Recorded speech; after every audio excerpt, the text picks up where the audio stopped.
Nous sommes de retour en direct dans cette édition du 23 octobre 2025 du live de TV Finance, votre émission matinale qui s'attarde, qui essaie en tout cas de débusquer l'actualité la plus percutante et la plus pertinente pour vous proposer en fonction d'adapter vos stratégies d'investissement ou de trading le plus habilement possible. Et pour ce faire, j'ai notamment le plaisir de pouvoir m'appuyer sur Richard Mourin, si je puis dire. Bonjour Richard.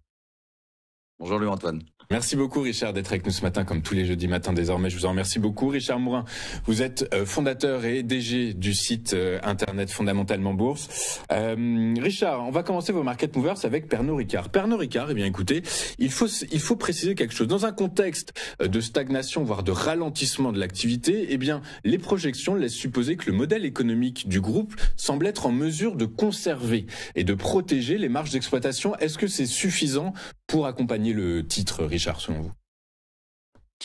C'est très intéressant aujourd'hui de parler de spiritueux dans le monde qui se passe aujourd'hui. Spiritueux qui ont été totalement oubliés par le marché, puisqu'on a eu des baisses très très fortes de l'ensemble du secteur des spiritueux. Et aujourd'hui, effectivement, Pernod Ricard a donné des résultats très intéressants qui ont été achetés par le marché et qui fait dire que le paradigme peut-être de cette baisse qui a été vraiment linéaire, on a peut-être vu le bout de l'histoire. Je voudrais juste faire quelques métriques sur Pernod Ricard pour repositionner un petit peu le dossier.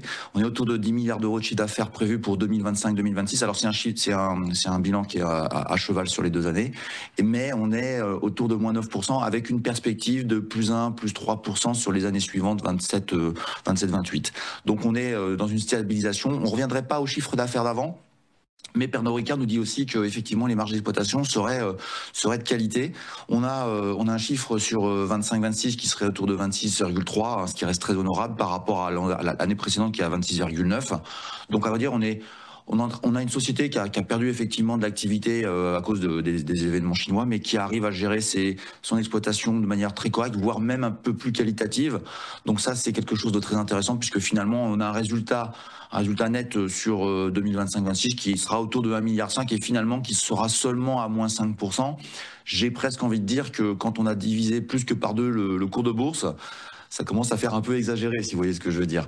Et donc on se retrouve avec cette baisse de cours, on se retrouve avec un PER, une valorisation qui est assez faible historiquement pour Pernod Ricard, autour de 14. Alors je me suis permis de remettre le graphique on en avait parlé en fin d'année dernière, en novembre 2024, et je vous avais donné 2 bornes basses parce que c'était vraiment baissier et on voyait rien du tout apparaître. On était autour de 110 euros et je trouvais que 91, 82 étaient des points d'appui très intéressants. J'avais une préférence pour 82 au fond de moi parce qu'il y a une oblique long terme qui était là, et on va voir le graphique suivant. On a rebondi exactement sur ce niveau de prix là, puisque le graphique suivant propose, je dirais, une zone on va dire encore de réflexion. On va pas dire qu'on est en train de rebondir et qu'on a trouvé le point bas parce que ça serait très très prétentieux, mais techniquement c'était là que ça se passait et on se retrouve aujourd'hui autour de 90 euros. Alors je regardais à l'ouverture, c'est légèrement baissier de 0,5%, mais il y a rien de spécifique. Et ce qui va être intéressant, c'est de voir le graphique suivant où on a alors j'ai mis en daily, je mets souvent de l'hebdomadaire, mais là j'ai mis daily, j'ai fait exprès.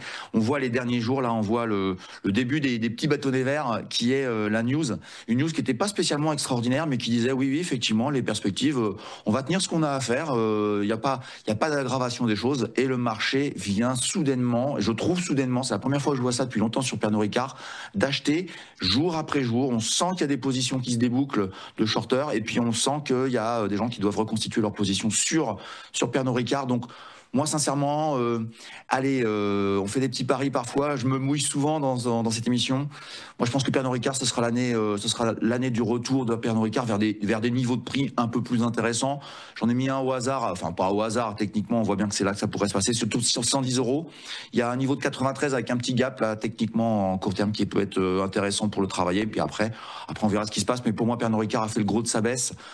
Je pense qu'il faut réfléchir, pour ceux qui sont long terme, il faut réfléchir à en mettre parce qu'on a quand même un dividende de 5% sur ce dossier-là au niveau de prix où on est actuellement. Donc c'est vraiment très intéressant. Donc c'est un dossier à regarder de près avec un œil plutôt positif.